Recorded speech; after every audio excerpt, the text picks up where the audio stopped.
Mau makan ikan gurame enak dan fresh dari Balong? Mampir ke kedai RZ aja yuk. Wah, ada tanaman anggur nih, bikin asri ya.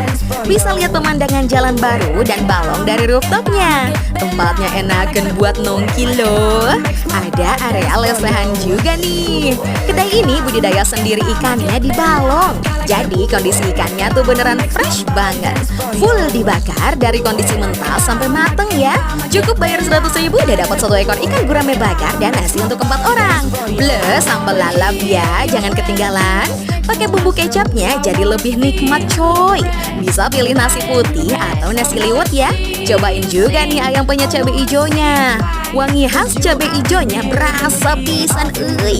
Untuk anak-anak muda ada menu western juga coy. Mimin cobain 3 macam steak nih.